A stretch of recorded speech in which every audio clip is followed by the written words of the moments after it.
Pagi Teknik. Perkenalkan, saya David Santoso sebagai perwakilan dari FG5 yang beranggotakan saya sendiri, David Santoso, Victo, Taki, Adit, Fatur, dan juga Syafa. Pada video kali ini, saya akan mempresentasikan tentang korupsi, yang tentunya sudah tidak asing lagi bagi telinga kita, masyarakat Indonesia. Presentasi kali ini terdiri dari pendahuluan, permasalahan, hipotesis, pembahasan, solusi, dan juga kesimpulan. Langsung saja kita masuk ke pendahuluan. Korupsi. Apa itu korupsi? Menurut KBBI atau Kamus Besar Bahasa Indonesia, korupsi merupakan penyelewengan atau penyalahgunaan uang negara, perusahaan atau sebagainya untuk keuntungan pribadi atau orang lain. Sedangkan dalam Undang-Undang Nomor 21 Tahun 1999 Pasal 2 Ayat 1 dijelaskan bahwa korupsi merupakan setiap orang yang secara melawan hukum melakukan perbuatan memperkaya diri sendiri atau orang lain atau suatu korporasi yang dapat merugikan keuangan negara atau perekonomian negara. Tentunya, korupsi membawakan berbagai dampak buruk, seperti turunnya produktivitas, meningkatnya hutang negara, menurunnya pendapatan negara dari sektor pajak, runtuhnya otoritas pemerintahan, dan meningkatnya plutokrasi.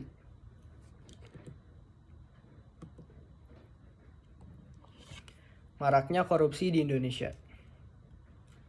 Berdasarkan Corruption Perception Index yang dikeluarkan oleh Transparency International Indonesia atau TII, Indonesia memiliki poin atau skor 40. Izinkan saya menjelaskan tentang parameter skor tersebut. Semakin suatu negara mendekati nilai 0, maka negara tersebut semakin dekat atau semakin sering terdapat kasus korupsi. Dan semakin sebuah negara mendekati skor 100, berarti bahwa negara tersebut semakin jauh dari tindak korupsi. Indonesia menduduki peringkat 85 dari 180 negara. Sedangkan apabila dibandingkan dengan negara-negara di Asia Tenggara, Indonesia menduduki peringkat keempat. Permasalahan. Mengapa tindak pidana korupsi dapat merajalela di Indonesia, sedangkan Indonesia memiliki nilai-nilai dan pedoman yang kuat seperti Pancasila dan Undang-Undang Dasar? Hipotesis kelompok kami. Menurut kelompok kami, korupsi merupakan sebuah tindakan yang dapat terjadi akibat rendahnya nilai-nilai dan pedoman hidup seseorang, khususnya nilai moral. Apabila nilai moral seseorang tinggi, ia akan terdorong untuk memiliki sebuah karakter yang jujur. Tentunya, ia akan menjauhi tindakan-tindakan tidak terpuji seperti korupsi. Pembahasan. Saya akan mengawali pembahasan ini dengan sejarah awal mula korupsi di Indonesia. Korupsi di Indonesia mulai marak pada zaman atau era Orde Lama. Pada era Orde Lama, antara tahun 1951 sampai 1956, isu korupsi mulai diangkat oleh koran lokal yang bernama Indonesia Raya, yang dipandu oleh Mohtar Lubis dan Rosihan Anwar. Pemberitaan dugaan korupsi Ruslan Abdul Ghani menyebabkan koran tersebut kemudian dibredel atau diborong oleh masyarakat saat itu. Dan pada tanggal 14 Agustus 1956, terdapat sebuah peristiwa kegagalan pemberantasan korupsi yang pertama di Indonesia, di mana di atas interferensi Perdana Menteri Ali Sastrawamijoyo, Ruslan Abdul Ghani, yang merupakan sang Menteri Luar Negeri, gagal ditangkap oleh polisi militer. Kasus tersebut merupakan pertama kalinya kasus korupsi muncul di Indonesia.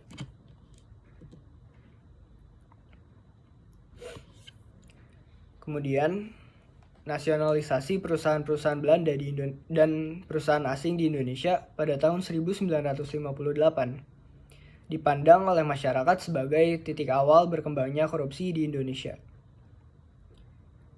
Lalu, upaya Jenderal Nasution untuk mencegah kekacauan dengan menempatkan perusahaan-perusahaan hasil nasionalisasi di bawah penguasa darurat militer justru melahirkan korupsi di tubuh TNI. Undang-Undang tentang definisi korupsi.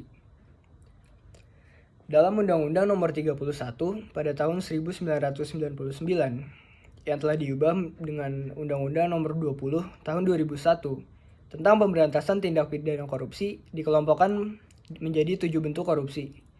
Yang pertama adalah kerugian keuangan negara, suap menyuap, penggelapan dalam jabatan, pemerasan, perbuatan curang, benturan kepentingan dalam pengadaan, dan yang terakhir gratifikasi.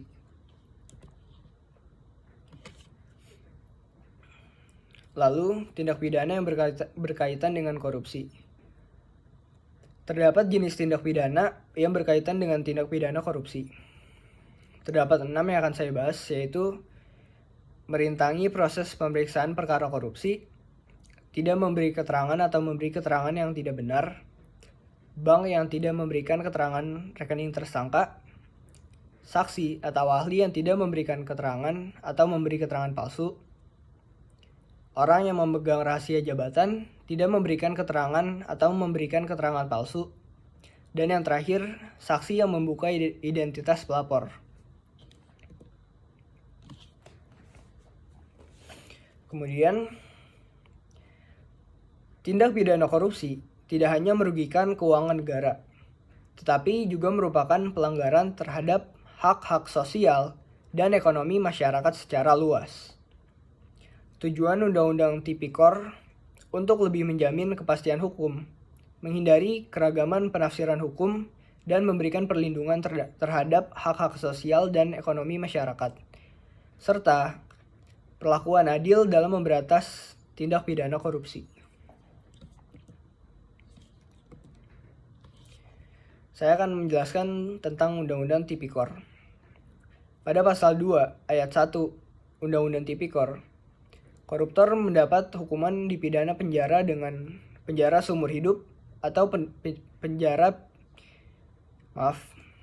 pidana penjara minimal 4 tahun dan maksimal 20 tahun, serta denda minimal 200 juta rupiah dan maksimal 1 miliar rupiah. Dalam pasal 3 Undang-Undang Tipikor, pelaku korupsi dan penyalahgunakan kewenangan dipidana dengan pidana penjara seumur hidup atau pidana penjara paling singkat selama 1 tahun dan paling lama 20 tahun dengan denda minimal 50 juta atau maksimal 1 miliar. Pada pasal 21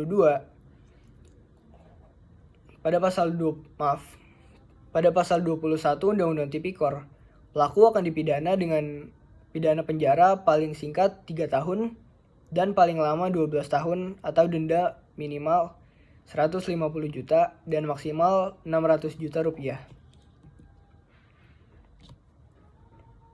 Tentunya, pemerintah telah berupaya untuk menghadapi kasus-kasus korupsi di Indonesia. Berikut saya akan menjelaskan. Yang pertama adalah upaya pencegahan. Saya akan membahas 5 upaya pencegahan yang dilakukan oleh pemerintah. Yang pertama adalah penanaman semangat nasional. Penanaman semangat nasional berbentuk penyuluhan atau diskusi umum terhadap nilai-nilai Pancasila sebagai kepribadian bangsa Indonesia, sehingga masyarakat sadar dan terdorong untuk menghindari korupsi. Mengapa penanaman nilai-nilai Pancasila sangat penting bagi masyarakat Indonesia? Pada Pancasila terdapat banyak sekali nilai-nilai baik yang dapat diterapkan di kehidupan masyarakat Indonesia.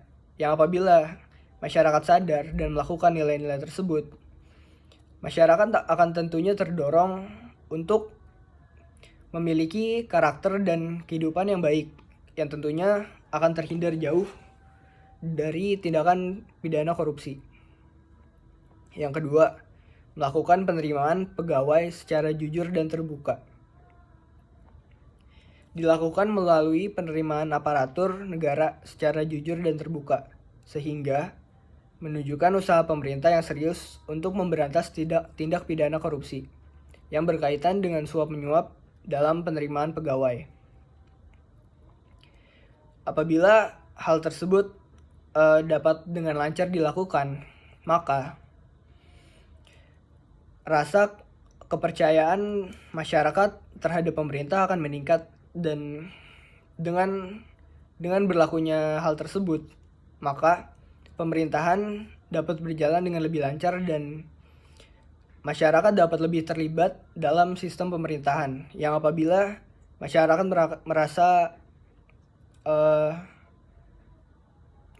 merasakan sistem yang dijalankan oleh pemerintah tidak sesuai dengan keinginan mereka, mereka dapat berperan lebih untuk menyalurkan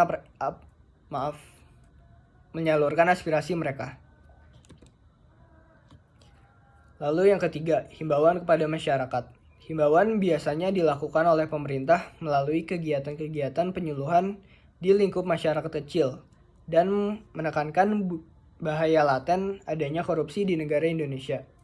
Selain itu, himbauan yang dilakukan oleh pemerintah kepada masyarakat menekankan pada apa saja yang dapat memicu terjadinya korupsi di kalangan masyarakat hingga pada elit pemerintahan. Hal ini atau himbauan-himbauan ini dilakukan untuk kembali menyadarkan masyarakat untuk menjauhi tindak pidana korupsi. Karena pada upaya pencegahan yang ini, pemerintah juga menjelaskan hal-hal apa saja yang dapat memicu terjadinya korupsi, sehingga masyarakat dapat lebih menghindari hal-hal tersebut. Upaya selanjutnya yaitu pengusahaan kesejahteraan masyarakat. Upaya pemerintah dalam memberantas korupsi juga dilakukan dengan mensejahterakan masyarakat melalui pemberian fasilitas umum dan penetapan kebijakan yang mengatur tentang kesejahteraan rakyat secara fisik dan lahir batin. Hal ini diharapkan dapat meningkatkan kesejahteraan masyarakat untuk meminimalisir terjadinya perbuatan korupsi.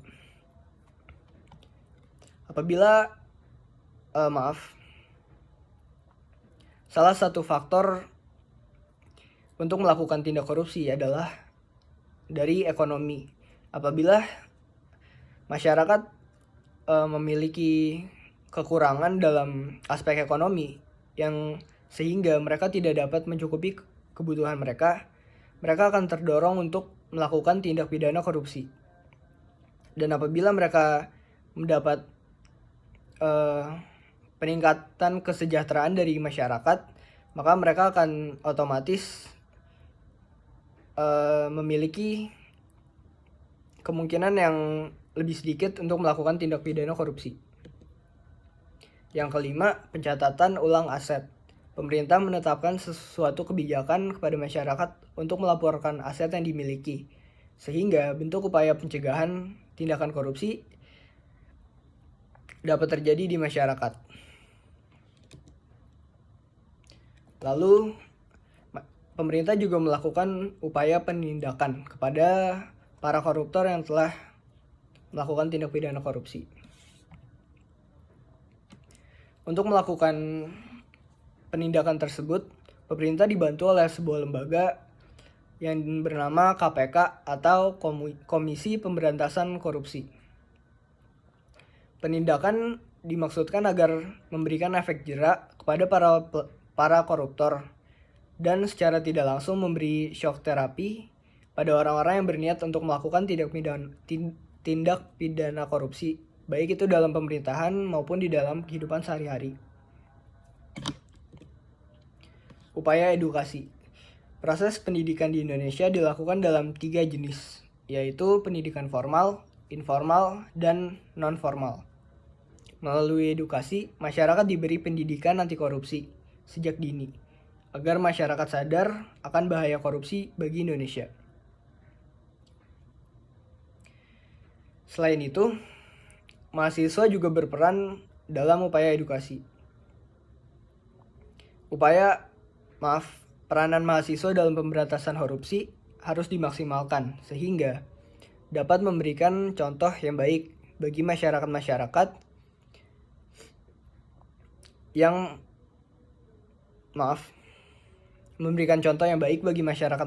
umum terhadap cara pemberantasan korupsi dari dalam diri masing-masing. Upaya edukasi yang dilakukan oleh pemerintah juga termasuk sebagai upaya membangun karakter bangsa di era globalisasi untuk memberantas pertumbuhan budaya korupsi yang dapat merugikan kehidupan bermasyarakat dan bernegara.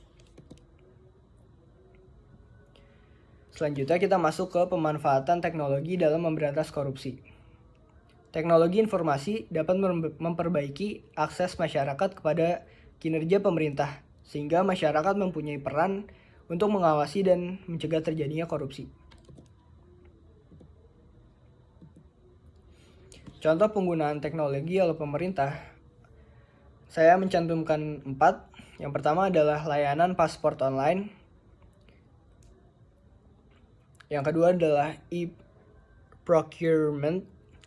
Yang ketiga adalah transaksi elektronik. Dan yang keempat adalah penyadapan oleh KPK. Menurut kelompok kami, solusi yang tepat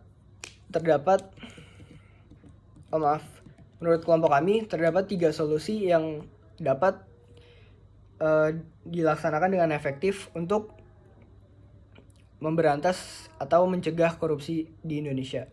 Yang pertama adalah menerapkan pendidikan moral yang berpegang pada nilai-nilai di Indonesia seperti Pancasila dan Undang-Undang Dasar sebagai pedoman hidup. Pembentukan moral yang baik dapat menghasilkan karakter yang baik, sehingga pribadi-pribadi yang memiliki karakter yang baik terdorong untuk selalu bertindak jujur, sehingga terhindar dari tindak korupsi. Selain itu, meningkatkan transparansi dalam sistem pemerintahan agar masyarakat mengetahui proses-proses yang dilakukan pemerintah. Transparansi dapat meningkatkan tingkat kepercayaan masyarakat kepada pemerintah.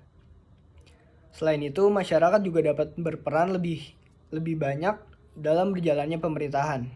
Masyarakat dapat mengawasi dan dapat menyalurkan aspirasi apabila dari transparansi tersebut masyarakat melihat sesuatu yang tidak berjalan dengan benar. Lalu, meningkatkan konsekuensi terhadap para koruptor. Lemahnya hukum di Indonesia berakibat pada koruptor yang tidak jera melakukan tindak korupsi. Apabila hukuman ditingkatkan, koruptor akan memiliki efek jera dan takut, sebagaimana sebuah peraturan dibuat, yaitu untuk mengikat masyarakat dan mematuhi peraturan tersebut. Kesimpulan, korupsi merupakan penyalahgunaan uang demi keuntungan pribadi atau orang lain, yang juga memberikan dampak-dampak yang buruk terhadap berbagai aspek dalam sebuah negara. Solusi dari kelompok kami adalah dengan mengadakan atau meningkatkan pendidikan moral, transparansi hukum, dan meningkatkan konsekuensi terhadap para koruptor.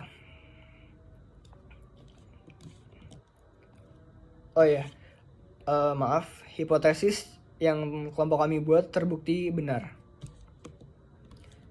Mungkin sekian presentasi dari saya. Terima kasih.